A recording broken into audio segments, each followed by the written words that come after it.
వేద పండితులచే శుభకార్యాలు పూజలు హోమాలు జాతకాలు ఆఫీస్ పూజలు చేయించుట కొరకు పూజారీస్.com. నమస్తే, వెల్కమ్ టు సుమన్ టీవీ. నేను మీ యామ్ని. మనకి ఆగస్టు 16 నుంచి 31 వరకు అసలు 12 రాశుల వారికి సంబంధించిన మంచి చెడు ఏ విధంగా ఉంటుంది, ఈ విషయాలు మనకి తెలియచేయడానికి ప్రముఖ జ్యోతిష పండితులు బ్రహ్మశ్రీ నందిబట్ల శ్రీహరి శర్మ గారు ఉన్నారు. గురుగారితో మాట్లాడి ఆ విషయాల గురించి అడిగి తెలుసుకుందాం. నమస్కారం గురుగారు. వాగర్థావివ సంపృక్తౌ వాగర్థ ప్రతిపత్తయే జగతః పితరౌ వందే పార్వతీ పరమేశ్వరౌ. సదాశివసమారంభాం శంకరాచార్య మధ్యమాం అస్మదాచార్య పర్యంతం వందే గురు పరంపరాం. ఆదిత్యాయ చ సోమాయ మంగళాయ బుధాయ చ గురుశుక్రశనిభ్యశ్చ రాహవే కేతవే నమః. శృంగేరి పీఠాధిపతులకి, కంచి పీఠాధిపతులకి నమస్కారములు తెలియజేసుకుంటూ కార్యక్రమాన్ని ప్రారంభిద్దాం. గురుగారు, మనకి ఆగస్టు 16 నుంచి అండి 31 వరకు అసలు వృషభ రాశి వారికి ఏ విధంగా ఉంటుందండి? ఆగస్టు 16వ తారీఖు నుంచి 31వ తారీఖు వరకు వృషభ రాశి వారికి ఏ విధంగా ఉండబోతుందో తెలుసుకునే ముందు గ్రహ సంచారం ఈ 15 రోజుల పాటు ఏ విధంగా ఉందో తెలుసుకుందాం. రాశిలోనే గురువు కుజులు, అలాగే చతుర్థమందు రవి బుధ శుక్రులు, అలాగే పంచమందు కేతువు, దశమందు శని వక్రీకరించి ఉండడం, అలాగే రాహువు లాభస్థానంలో స్థితి పొంది ఉండడం. వెరసి ఈ యొక్క వృషభ రాశి వారికి చక్కటి శుభాశుభ మిశ్రమ ఫలితం, అనగా 50% మంచి 50% చెడు ఉన్నట్టుగా గోచరమవుతుంది. ముఖ్యంగా రాశిలోనే గురువు కుజుల యొక్క స్థితి వలన అనుకున్నటువంటి పనులలో వేగవంతంగా ముందుకు కదిలినప్పటికీ యోగాలు అనేటువంటివి సాధారణంగా కలుగుతాయి. కాబట్టి ఎంతో గొప్పగా ఆశించినటువంటి పనులన్నీ కూడాను సాధారణ స్థాయికి ఫలితాలు మాత్రమే పొందుతారని చెప్పవచ్చు. అయితే దీనికి గల కారణం ఏంటంటే, రాశిలోనే స్థితి పొందినటువంటి కుజుని యొక్క ప్రభావం. మీరు ఎంతో గొప్పగా ఆలోచన చేసి పనులు మొదలు పెడతారు, కానీ మీ మీద మీకే అతి ఆత్మవిశ్వాసము, లేకపోతే ఈ పనిని మనం పూర్తి చేస్తున్నామనేటువంటి యొక్క ధైర్యము, వీటి వల్ల ఎదుటివారిని చులకనగా చూడడం, తద్వారా వాళ్ళ యొక్క సహాయ సహకారాలు అందకుండా స్వయం కృషితో అన్ని పనులు మీరే చేసుకునే విధంగా ఈ యొక్క 16వ తారీఖు నుంచి 31వ తారీఖు వరకు ఉంటుంది. తద్వారా లౌక్యాన్ని ప్రదర్శిస్తూ ఎదుటి వాళ్ళని ఆకట్టుకునే విధంగా మంచిగా మాట్లాడుతూ ఉంటే ఈ యొక్క వృషభ రాశి వారికి 16 నుంచి 31వ తారీఖు వరకు అద్భుతంగా ఉంటుంది. ఎందుకంటే శుభగ్రహమైనటువంటి శని వక్రీకరించి ఉండి దశమస్థానంలో ఉండడం అద్భుతంగా యోగించేటువంటి సమయం మీకుగా చెప్పవచ్చు. అయితే అన్ని ఆలోచనల వరకు ఎక్కువగా ఆలోచనలు చేస్తారు తప్ప ఆలోచనలు కార్యరూపం దాల్చడానికి మాత్రము బద్ధకం అనేటువంటిది ఎక్కువగా ఉంటుందని గమనించాలి. అయితే ఇక్కడ ప్రధానంగా నిరుద్యోగస్తులకి కాస్త నిరాశ అని చెప్పవచ్చు. చేసే ప్రయత్నాలు ఎక్కువగా శ్రమ పడితే తప్ప సత్ఫలితాలు పొందలేకపోతారు. అదే కాకుండా ఉద్యోగంలో ఉన్నటువంటి వ్యక్తులకి అధికారుల యొక్క ఒత్తిడి ఎక్కువగా ఉండడము, శ్రమ ఎక్కువగా పెట్టి ప్రయత్నించి పనులు చేయాల్సినటువంటి పరిస్థితి. కాబట్టి సమయానికి సంబంధించి సకాలంలో చేసుకోవాల్సినటువంటి పనులు చేసుకోలేకపోవడం ఉద్యోగస్తులకి లేదా నిరుద్యోగస్తులకి కొంత నిరాశ అని చెప్పవచ్చు. ఇక వ్యాపారస్తులకి అనుకున్నటువంటి విధంగా మంచి జరిగేటువంటి అవకాశాలు ఉన్నాయి. అలాగే ఈ యొక్క రియల్ ఎస్టేట్ రంగంలో ఉన్నటువంటి వారికి, గృహాలకు సంబంధించి భూమికి సంబంధించినటువంటి వ్యాపారంలో ఉన్నటువంటి వారికి అన్ని విధాలుగా శుభ ఫలితాలు, లాభదాయకమైనటువంటి పరిస్థితులు పొందుతారని చెప్పవచ్చు. ఫుడ్కి సంబంధించినటువంటి వ్యవహారంలో ఉన్నటువంటి వారికి కాస్త లాభదాయకంగా ఉన్నప్పటికీ కూడాను ఖర్చులు కూడా అధికంగా ఉండడం వలన సరి సమానంగా ఈ యొక్క ఫుడ్కి సంబంధించినటువంటి వ్యవహారంలో ఉన్నటువంటి వారికి ఉంటాయని చెప్పవచ్చు. నిరుద్యోగస్తులకి కాస్త శ్రమ పడితే తప్ప ఉద్యోగం లభించేటువంటి అవకాశం ఉండదు. ఇక వివాహార్థులకి సంబంధించి వివాహ సూచనలు జరిగేటువంటి అవకాశాలు ఉన్నాయి. కాబట్టి చక్కగా ప్రయత్నం చేయండి, మీకు వివాహం నిశ్చయితాంబూలాలు అయ్యే అవకాశాలు కూడా గోచరమవుతున్నాయని చెప్పవచ్చు. వాహనాన్ని నడిపేటప్పుడు జాగ్రత్తలు పాటించాలి. తల్లిగారి ఆరోగ్యం పట్ల శ్రద్ధ వహించాల్సినటువంటి పరిస్థితి. ఇక విద్యార్థులకి సంబంధించి చూసుకున్నట్లయితే చక్కటి ప్రతిభతో మీరు అనుకున్నటువంటి సంస్థలలో మీరు ప్రవేశం అనేటువంటిది పొందుతారని చెప్పవచ్చు. ఇక విదేశీయానం, విదేశీ విద్యకు సంబంధించే ప్రయత్నాలన్నీ కూడాను కొలిక్కి వస్తాయని చెప్పవచ్చు. అయితే ప్రధానంగా వీక్షించేటువంటి సుమన్ టీవీ ప్రేక్షకులు కూడా గమనించుకోవాలి, ఈ యొక్క కలియుగంలో ధనమిదం మూలం జగత్. కాబట్టి ఏ సమస్య అయినప్పటికీ కూడాను ధనముతోనే చుట్టుకొని ఉంటాయి. ఆ సమస్యలు, అన్ని సమస్యలు కూడా ధనముతోనే తీరిపోతాయి.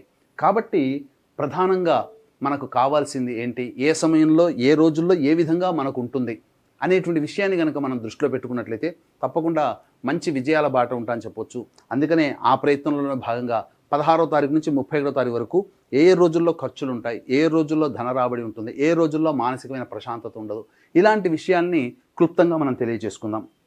గమనించుకున్నట్లయితే 16, 17వ తారీఖు రోజున ప్రధానంగా ఈ యొక్క వృషభ రాశిలో జన్మించినటువంటి వారికి మానసికమైనటువంటి ఆందోళన అధికంగా ఉంటుంది. ఏదో జరగబోతుంది, ఏదో అవుతుంది అనేటువంటి ఒక భయమే తప్ప ఏమీ జరగదు, కానీ ఒక భయం మిమ్మల్ని వెంటాడుతుంటుంది.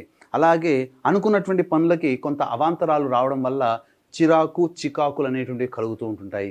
అంతేకాకుండా ధన నష్టం కూడా ఉంది కాబట్టి మీరు ఏదైనా కానీ ఫ్యూచర్ ప్లానింగ్లో భాగంగా 16 తారీఖు 17 తారీఖు ఏదైనా ఖర్చులు పెట్టుకుంటే ఆ ఖర్చుల్ని తగ్గించుకోండి లేదా వాయిదా వేసుకోండి. ఎందుకంటే మీ జాతక రీత్యా ఈ యొక్క 16, 17 తారీఖుల్లో ఖర్చులు కనబడుతున్నాయి. మీరు పెట్టుకున్నటువంటి ఖర్చులు ఆ రోజున జరిగేటువంటి ఖర్చులు వెరసి మీకు ఇబ్బడి ముబ్బడిగా ఖర్చులు అవుతే తట్టుకోవడం కష్టం కాబట్టి జాగ్రత్తలు పాటించండి. ఇక 18, 19 తారీఖుల్లో ప్రధానంగా చూసుకుంటే విదేశీయానం విదేశీ విద్యకు సంబంధించిన ప్రయత్నాలు కొంత కొలికి వచ్చినప్పటికీ ముఖ్యంగా సంతానంతో విరోధములు జరిగే అవకాశాలు ఉన్నాయి కాబట్టి లౌక్యంగా ప్రవర్తించండి. సంతాన మూలకముగా ఖర్చులు కానీ సంతాన మూలకముగా సమస్యలు కానీ ఈ యొక్క బాధలు అనుభవించడం కానీ 18, 19 తారీఖుల్లో ఉంటుందని చెప్పవచ్చు. ఇక 20, 21 తారీఖుల్లో కనుక గమనించుకున్నట్లయితే మీకు వృత్తి ఉద్యోగాల్లో రాణింపు అనేటువంటిది ఉంటుంది, మీకు అప్రిసియేషన్ అనేటువంటిది ఉంటుంది. ఉద్యోగస్తులకి మంచి స్థితిగతి ఈ 20, 21 తారీఖుల్లో అని చెప్పవచ్చు. అలాగే నిరుద్యోగులు కాస్త బాగా కష్టపడితే 20, 21 తారీఖుల్లో ఉద్యోగ లాభం పొందేటువంటి అవకాశం ఉంటుంది. మీరు చేసేటువంటి ప్రతి ప్రయత్నము మీ ప్రయత్నం వలన మీ పేరు ప్రఖ్యాతులు పెరిగేటువంటి అవకాశం ఉంటుంది.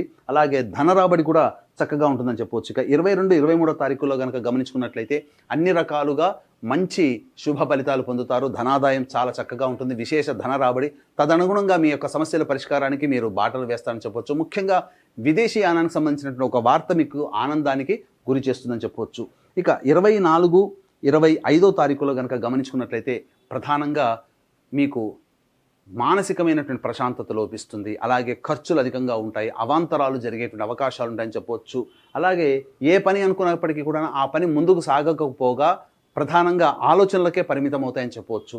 అన్ని విధాలుగా మీరు ఖర్చుల్ని అదుపులో కనుక పెట్టుకున్నట్లయితే 24, 25 తారీఖుల్లో ఆనందదాయకంగా ఉంటుందని చెప్పవచ్చు. ఇక 26, 27 తారీఖులో కనుక గమనించుకున్నట్లయితే మీరు ఎన్నాళ్ళ నుంచో ఎదురు చూస్తున్నటువంటి ఒక పనులు మీకు పునః ప్రారంభం అవడం కానీ, లేదా ఆగిపోయినటువంటి పనులన్నీ కూడా పూర్తి చేసుకోవడం కానీ, లేదా ఒక సంతృప్తికరమైనటువంటి పని పూర్తి చేశాను, ఈ పని పూర్తి చేయడం వల్ల చాలా మటుకు బర్డెన్ తగ్గింది, లేదా ఒక మంచి ఉన్నతమైనటువంటి పనిని మీరు మొదలుపెట్టే అవకాశాలు, సంతోషముగా మీ కుటుంబ సభ్యులతో ఆనందంగా గడిపేటువంటి విధానంగా, విందులు వినోదాల్లో పాల్గొనే విధంగా ఏ రకంగా చూసినా 26, 27 తారీఖుల్లో ఆనందదాయకంగా ఉంటుందని చెప్పవచ్చు. ఇక 28, 29, 30 తారీఖుల్లో ప్రధానంగా గమనించుకోవాల్సినటువంటిది కుటుంబ సభ్యులతో జాగ్రత్తగా మెలగండి. వాగ్వివాదాలు చోటు చేసుకుంటాయి కాబట్టి అవసరం మేర మాత్రమే మౌనాన్ని ఆశ్రయిస్తూ మీరు అవసరమైన మాత్రమే మీరు మీ యొక్క కుటుంబ సభ్యులతో కనుక మాట్లాడడం జరిగితే చాలా మటుకు సమస్యల్ని మీరు కంట్రోల్ చేసుకున్నారు అవుతారు. ధనము ఖర్చు కూడా 28, 29, 30 తారీఖుల్లో ఊహించని ఖర్చులు జరిగే అవకాశాలు ఉంటాయి.